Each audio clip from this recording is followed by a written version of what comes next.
friends and families around the world, and welcome back to another edition of Our Kids Play Hockey. I'm Lee Elias, and I'm joined by my best friends, Christie Casciano Burns and Mike Finelli. And today we're diving into a story that really hit home for us because it's something we discuss and mention on the show quite a bit. Specifically, Mike Finelli talks about this a lot, and it's the need for more recreational leagues in hockey. Now, this episode was inspired by you, by a note. It came from a listener. And it might be one of the most relatable and refreshing stories we've heard in a while. So I'm going to read some of that message for you now, and we'll jump into what I am sure will be a lively discussion. Cue the music. Cue the aura music. Thank you, post-production team. I just threw that on you. Here we go.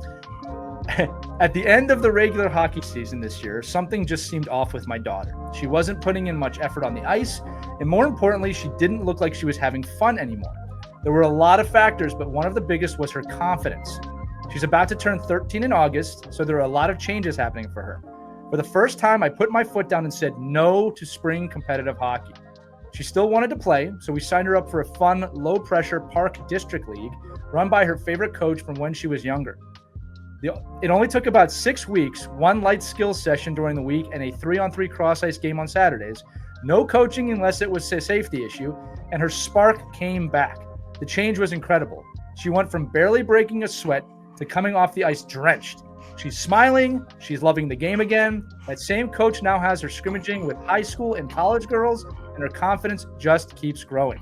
Next season, she'll dual roster between the Park District and girls travel. She didn't do a single camp this summer, just one scrimmage a week for 6 weeks, and she's having the time of her life.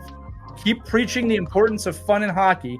Maybe more of us thick-skulled people will get the message a little sooner, myself included. And for obvious reasons, this person asked to remain anonymous, but you know that they're in an area where there's a park league. But we love this story. We love it, not just because it shows the power of less structure and more fun, but it's a great reminder of what hockey is supposed to feel like. So today we're going to crack open this one from all angles and really celebrate the return of joy in the rink. It has to exist, gang. If you don't have the fun, it's not going to work out. And I think that this story really dove into that. So let me bring in Mike and Christy now. Guys, again, why do stories like this one resonate so deeply with us? Yeah, exactly. Well, sports culture for kids now, it seems to be wired for burnout. So kudos to this dad for knowing his kid, for recognizing the signs that she was starting to burn out. And that's the age, 13, where we've seen studies have shown kids quit sports altogether. And he stepped in, he did a great intervention, he knew his kid, and he did exactly what the experts would tell you to do, what your heart tells you to do, what your mind tells you to do, and you're listening to all that. And he did the right thing. So many parents might just fluff it off. She probably wants to stay home and play video games, or, maybe she's just being lazy. No, he knew the difference. Right. It's not laziness. It's something more here, something more serious. She's starting to burn out and not having fun. So what do I do to fix it? And that's great, because if your kids are showing that burnout signs, doesn't mean they're going to quit forever, but you can pull them back and reintroduce joy. He did all the right things. Kudos to this dad. Yeah. Mike? Yeah, it's so depressing that the way you have to describe the other league is the fun league. Right. The idea is that this is supposed to all be fun. Right. Like this is probably the root of the problem, right? Is that when we listen, I don't know, being around kids and kids that are developing in sport my whole life, you just see that self-directed play is always the best play. It just is. Sure. Like anytime there's a self-directed activity, it always seems to have the most joy, right? And the most fun and the most passion and you're the most driven. And I think that's like anything else, right? If I get, it's like, if I get asked to do a chore around the house, if I do the chore on my own, I always feel better about it than being asked to do it 15 times, right? So, to me, it's like that's the kids and the opportunity we have for these children is that they've get into a place where they are now even seeing the fun and the joy in it.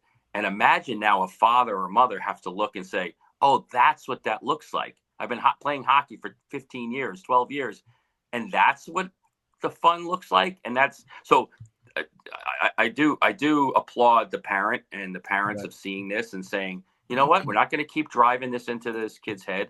We're just going to let them have their opportunity to do this. And then we'll go from there and have that self-directed play. I love it. Right. Yeah, I love that you brought that up too, Mike, about how the contradictory of it being the fun league, because we do talk about this a lot. You know, I can say this, Mike, you can too. Christy, you know this. And this is true not just of hockey, but of anything. Even at the highest levels I've coached, professional, international, where the stakes are very high. I'm not going to sugarcoat that. Like, you have to win at those levels. But if we're not having fun, we tend not to win. If you look at the Florida Panthers, they're working. They were injured, but they were smiling. They're having a good time. All right. And again, it's a very different atmosphere at the pro level. I'm not trying to compare youth to pro in that sense, but I'm talking about it's a game. It's got to be fun. I do want to share some quick stats that I put together here. So according to the Aspen Institute State of Play report, the average child, this is going to surprise a lot of you, quits sports by the age of 11 with not having fun as the number one reason. And then here's another one, since we were talking about a young lady here. A 2022 Women's Sports Foundation report showed that confidence dropped significantly in girls around age 13, which is coinciding with peak pressure in youth travel leagues. And I think with boys, the studies show that that's at 15. So, gang, I want to talk about this too, because the person who wrote us this letter spoke about confidence multiple times. It wasn't just she wasn't having fun. Her confidence was nosediving. And I think it's important that we bring up that when you get to this kind of crux point with your kids where maybe they're pushing back a little bit, maybe they're looking burnt out, as parents, we have a choice in this moment, right? I think a lot of parents push and they go, get out there, work. You don't know about hard work. Get out there. And the thing is that there's a difference between being lazy and being burnt out. Right. Okay. And you have to know the difference. And I'm going to use this word. I think sometimes we accidentally imprint our daily lives on our kids, right? We have to get up and go to work every day. We've been raising the kids. We're grinding. Our bodies are falling apart. So it's easy for us to go, hey, you just need to work harder.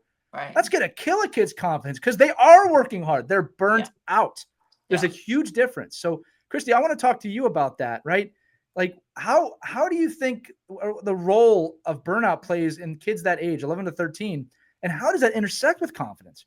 Yeah. And I'll throw the other stat that has the American Academy of Pediatrics found 70% of kids drop out of organized youth sports by the age of 13. Yeah. So this is a real thing. Sometimes it depends on the teams that you put your kids on too. So many parents think the best team is the best fit for their kid. That's not always true, especially if they're on a team playing with kids they don't really know. If there's an opportunity to put your kid on a team that may not be as highly competitive, but they're with a bunch of friends, having a blast, and so what? They're going to remember that over wins and losses. You know that. So you got to find the right fit for your kid too. If you see that you're watching them at practice, you're watching them play, and they just don't have the love for the sport, they're just kind of doing the motions and not really learning and growing, it's time to reassess where you're at with the team too. I think that can play a role in burnout. And let's not forget the S word too, specialization. We'll get into that a little bit, but I want to hear from Mike too. Yeah, but that's the whole crux of the whole thing, right? Is I think the burnout is because of us doing something that probably we want more than the child wants, right? I mean, and unfortunately, you always think you're doing the right thing. You think you're doing it in a positive way for the kid, and then what happens is, all of a sudden they get to a point where they're not playing anymore. Like, oh, well, that was 15 years down the tubes, like, or in this case, 11 years, right? So I think it's just a matter of reading the room and seeing where you think your own family instead of trying to keep up with everybody else's families. Yeah, Mike, we bring this up a lot on the show about, the push-pull methodology with parents, which I get asked a lot. Do I push them here? Do I pull them here? And I said, I just think we're looking at it the wrong way when we do that, right? It's so much more about the environment that you create for your child to explore and have some wonder in, right? They have to take some ownership over. Now, you still have to mentor them. You still have to give them the hey, look, let's work hard kind of talks. But if you're pushing and pulling, of course they're going to burn out. right? Mike, one of the favorite things you do here is if you want to get your kids to stop playing video games, start playing video games with your kids. Right. Yeah. That's not true all the time, but it's like, we just went through that time period where everybody was talking about Sigma and Skibbity. That's gone now because all the adults started using it. The kids got rid of that language in 24 hours, right? So is that out? It's gone. Yeah. Or they're doing it in secret now. They have other words. Every time I told my kid I have aura, they roll their eyes at me. But the idea is that if we're forcing hockey in that same regard, of course they're going to not want to do it. They don't want that from their parents. So again, mentor, push, pull. Yeah. Okay. There's some of that. I'm not saying that's parenting. Well, no, you have to. Yeah. There's a difference between not pushing and then not doing anything. Right. So there's a difference between like saying, okay, well, I've got to influence them a little bit. But they can't be, if you are now committed to this and that's all there is to it. Right. And I'm all about just helping them create great questions, right? Because I can tell you, and Mike, you know this, Christie, you know this, if you let them come to the answer on their own, if they can figure it out, that's going to stick a lot more than you telling them. Or else you're going to have to tell them 430,642 times before they understand. Usually they do figure it out. You're right. Right. Yeah. They usually figure it out. Yeah. They're always listening. I like to say that they're listening. They might not be doing, or maybe they're not listening. Who knows? All right. Right. I do want to talk about this too, that, there is a lot of high pressure hockey out there. What are the signs, right? We'd be remiss if we didn't discuss this. What are the signs your kid really is burning out? We've had episodes on this, but that maybe there's a shift that needs to happen. Right.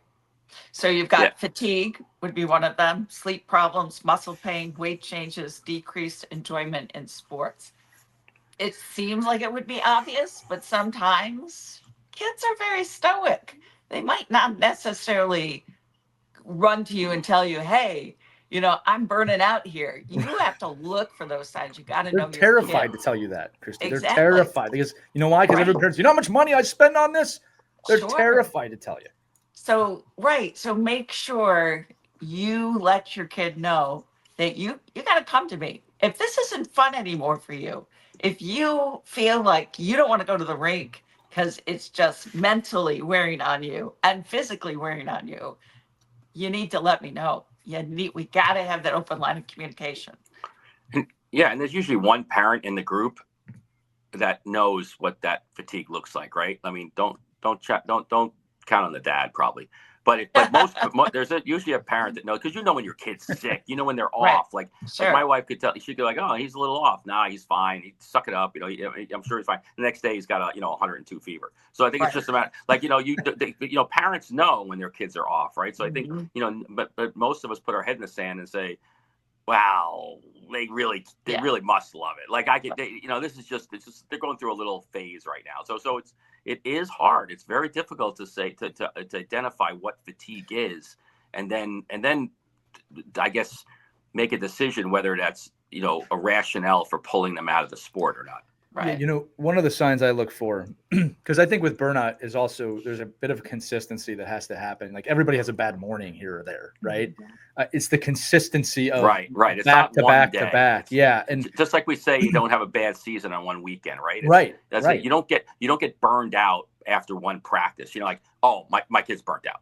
Like, no, you just watch them over a week, of 2 weeks, over 3 weeks, and then you have to look at those and make that decision.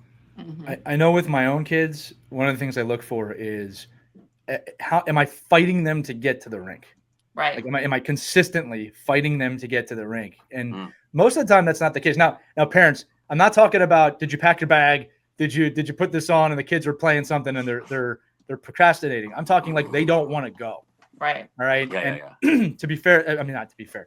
I'm very blessed that I have not experienced that too much yet. Right. My kids generally want to go. They're not fighting it. But that's something, a telltale sign that, hey, something might be wrong. And then I'll just say this and ending this kind of little segment here. It's about having a conversation. If you give your kid a yes or no question, are you burnt out? They're going to tell you no. All right. Highly unlikely they're going to say yeah. All right. But if you ask them a little bit of a more long tail question of, hey, I've noticed that you're having a hard time getting to the rink. Right. Is something going on? Are you enjoying hockey? All right. And then I sometimes will say, keeping in mind too, that in my household, hockey is a very big thing. It is my profession. Right. So I will often tell them, remember kids, you don't have to do this because I do it. right? I want you to enjoy this and want to do it. That really opens them up to, there's no wrong answer here. You're not going to disappoint me by saying no, at least not outwardly. I'm just kidding. They wouldn't disappoint me either way. I want to talk about this too, because there's going to be part of the audience that says, well, a rec league, a 3-on-3 rec league, what kind of development can happen in the fun league? Parents, so much development can happen when they have that lightly structured or unstructured play, if the environment is there for them to learn. Okay, when the environment's not there, it can be annoying. Mike is looking all around the screen. Mike, what do you got?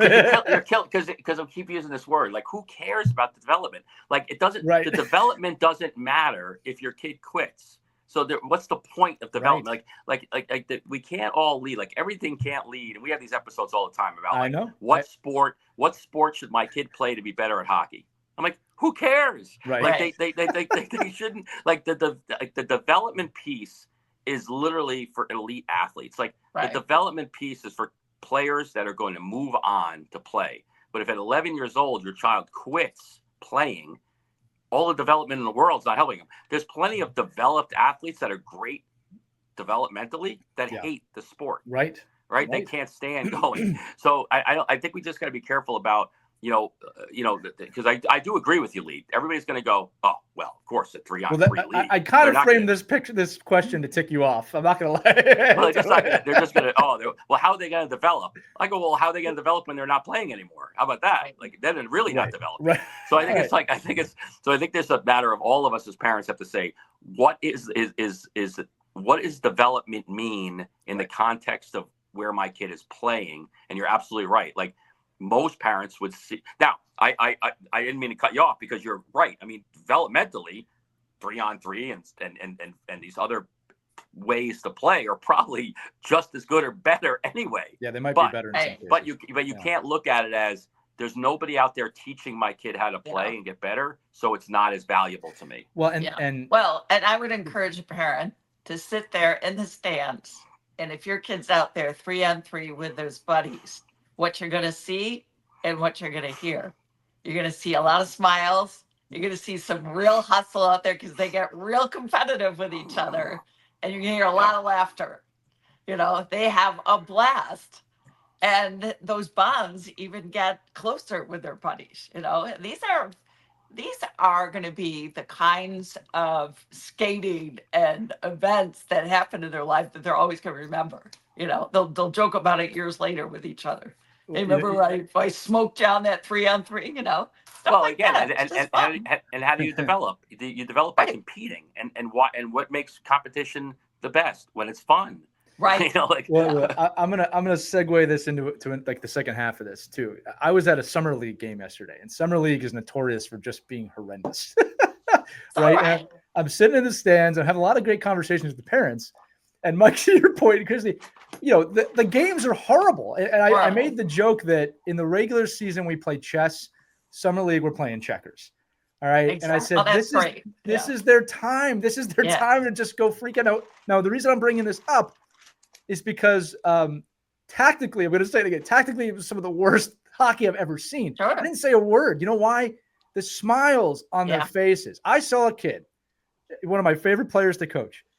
He is such a quiet kid, and he went down on a breakaway and scored a goal, and he did a huge like Hulk Hogan celebration down awesome. I've never seen this kid do that. Fantastic. And people were laughing. Yeah. And I also made the joke, why pass when you can score? But the point was this is a league where they can try it. And this is where it segues in. The hockey was horrible, but you know what? Right. The effort wasn't. They were really going at it. They were really playing hard. I mean, and not to hurt each other. They were skating. And that in the letter that we got, and I want to point this out because you could feel it in the way it was written. Mm-hmm. The fun league was not just fluff. It drove her effort. It brought her confidence back. The fun, Mike, this is your point. Fun might be the most forgotten part of development. Right. If you want to look at it and merge them together, it wasn't something extra, but it was essential for this young player's ability to move forward. And I guess I got to close the question or the comment on this, guys, is that, Mike, to your point, if it's not fun, who can? I mean, the development doesn't matter anymore. You're not going to develop if you're not having fun. Period. Right. Yeah. And I think you have to know as an athlete, like, so if you're a parent and you're not an athlete, like if you're a parent that has a good athlete, or you know, a parent that you're now in the room and you're like, oh, my son's an athlete, but I never was an athlete. Like I didn't play sports. That the levels of what makes something fun for an athlete probably is different than what somebody should be looking at as fun. Like I always look at, like, if you like to me, fun is winning, right? Yeah, So I agree. And so competing. what level of competing do you need to do? Now, it might not be fun getting to the win. It actually is very hard work. Yeah. But you know, and it's not fun to get up and work out. It's not fun to eat correctly. It's not fun to do the things you need embrace to do to the get better. suck, Mike. Embrace the suck from our Marine friends. But I think that's where people get a little disillusioned. The fact that these people they're looking at as the elite athlete and the player that's like developmentally sound is doing things that they deem fun, that most of us look at and like, that's not fun. Right. Like when somebody like trains for a marathon, like that's not fun. But the person training for the marathon probably thinks it's a ball. Like they love it. Like like they think it's fun. But a normal person like me says that's stupid. Like, why would you do that to yourself? But you know, but these other people go, that is fun for me. Like I got a rush out of that. I got a high from that. I got to, you know, I got to a point where I saw that in my scheme of how I'm trying to develop, and that was fun. Where again, I think let's go back to the beginning of the conversation. If your kid is not experiencing those things, it's probably because they're just not that person, and they're probably not going to be a great hockey player. But I got to throw this in. They shouldn't be having fun. For Christie here, right? So, Mike, you bring up a really strong point here, because I actually think what you're saying is not limited to the player. It's the family, right? Yeah. So I'm gonna say this right away. Look, not everyone has that standard that you're talking about, and that's okay, believe it or not. If a kid does not have the standard to eat right, work out, and do all these things, it's okay, all right? But that also means they have to be somewhat realistic about the outcome, right? The kid who wants to do all that stuff, the standard's high. And Christie, this is where I'm going to throw it to you. Sure. The family tends to have the highest of standards as well. This is an ecosystem type deal, right? I shouldn't say never. I have rarely met a kid who is into everything, nutrition, working out in the game, and their parents are going to McDonald's every day. Right. Like you don't see that, right? So it's about the environment. I'm bringing it to you, Christie, because both your kids are highly successful. You're highly successful. The environment, right? Right. And that's a great way to put it. It's an ecosystem. That's fabulous. I never really thought about that before, but yeah, that's you nailed it. That is a great way to describe it. You're all working together here. So you have to set good examples too. Right. And we tried to do that with our kids. We're lucky because they were self-motivated. And we kind of learned a lot from them about nutrition and working out. They steered me in a different direction. You know, Mom, you really shouldn't be eating this. Or did you know what you're eating? How much, sodium is in that? So they kind of taught me how to, take better care of myself. And I got motivated by them, seeing them working out. And so it can actually benefit you as parents too, because they learn from the kids. Yeah, but so I mean, sports has so many great opportunities for your kids. They can help, and studies have shown they're mentally better fit. But there's that delicate balance, because then the parents want to jump and push, and that's where the anxiety can, cause stress. So it's sort of like a double-edged sword. It's a delicate balancing act. Yes, you want your best for your kids, but you also don't want to push them so hard that they're burning out and showing fatigue and just want to just. And this is why I say environment. Look, a really quick example, Mike. I'll throw it to you after this. When I was growing up, my dad lifted weights in our basement. And he never asked me to do it, but I'd see him doing it. And you know what happened one day? I said, "Hey, Dad, can you teach me how to lift weights?" All right. In my house, in this time period, we have a Peloton. We've got a bunch of exercise equipment. My wife and I regularly work on the house. Guess what happened? My daughter jumped on the Peloton, not prompted. Nice. Right. My son's doing some of the move, the band works that we do. The ecosystem, the environment existed. I'm not saying it's every family, and I know it sounds like I'm bragging a little bit. I'm really proud of my kids for doing this. But I'm saying, like, the environment is there. Okay. Yeah. So parents, if you're on your kids about eating and working out and you're not doing any of that, right.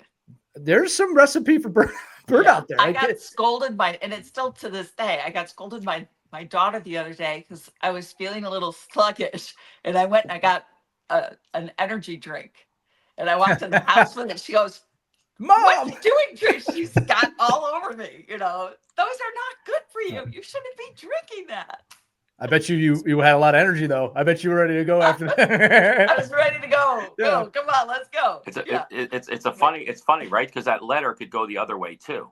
The letter could be, oh, my daughter is in a non-competitive rec league, and you know what I did this spring? I gave her a chance to be with high performers. This spring, I gave her a chance to be with players that thought differently and acted differently and had a different motivation. And my daughter rose to the occasion and rose to the level of play. So I think and that's, what we're saying in the middle of the conversation, right, about reading your athlete and reading your family and reading the performer, is because it could, I just think when you have a kid that can make a decision, sometimes being around high performing players and other kids will elevate them to stay 100%. As a high performer, as opposed to being with you are like we used to joke around all the time. I said, you want to hang out at 9 o'clock at night at 7-Eleven, guess who you're going to be, sitting on the corner. So it's all, you are who you hang out with, right? You are who your friends are. And I think that for athletes, that if you're going to be if you think you might have a high performer and maybe you're not giving that player the opportunity to really find that in them, right, then that's the other way too. Like it goes both ways. I mean, and I think because burnout could happen by a kid just not having fun because they're bored. They're like because they're not getting any competition. This and is a perfect you put them segue. in a place where you're like, oh, this is really competitive for me. I want to get better. I want the extra time. Mike, this is a perfect segue. And that's where it's not a one size fits all. You got to know your kid. Read the room. You got to know how read to the room. Right. Well, let's look. There's some elements in this letter as we kind of come to the ending side of the episode here.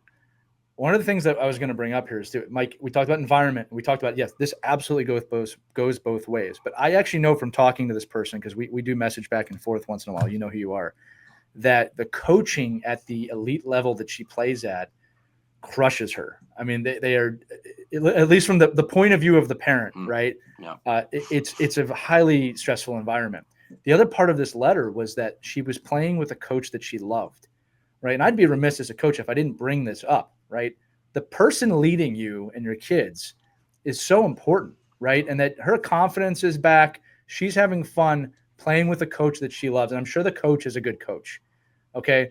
This is why it's so important that you don't just look at AAA All-Star Showcase. It's who's coaching the team.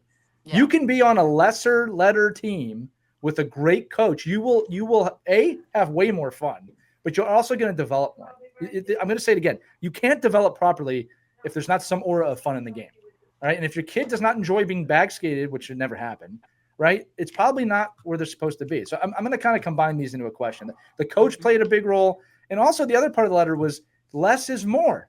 It was one skills session, one game. It wasn't on the ice 5 days a week, 4 days a week.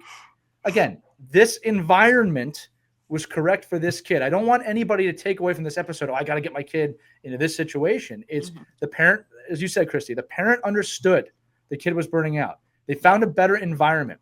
And it brings us to our final question, which I'm not sure how we're going to go on this, which was, at the end of the letter, he said, well, we're going to do both leagues this year. We're going to do the high-level league and the rec league. So now the question comes up, is dual rostering smart? Travel, rec, long-term, is that good? Is that bad? Yeah. Now, I come from an area where my kids play club and school, so this isn't crazy for me. Yeah. But it's something to talk about real quick. Right. High school level, my kids all double rostered. They played, Syracuse Nationals, and they also played high school hockey, and they did fine with it. And we were fortunate because the coaches worked together to make the schedules work for our kids. So there wasn't a lot of pressure like, oh, if you miss this game with the Nationals, because of a high school hockey game, you're off the team. It wasn't like that. So fortunately, we had coaches that worked together, and they all double rostered. My son too played on a sports high level league, and high school. And he did fine with it. But again, it's you got to know your kid, because there is a real concern about burnout and the sports culture. I'll say it again. Youth sports culture now is wired today for burnout. It really is. Yeah. And that's where parents need to step in, know the signs, know your kid.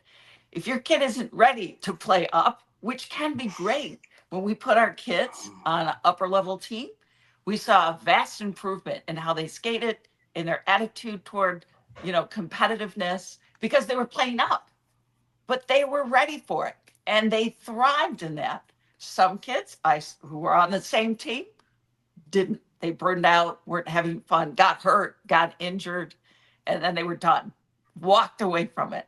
So again, you just got it. It's not, you can't say this is right for every kid.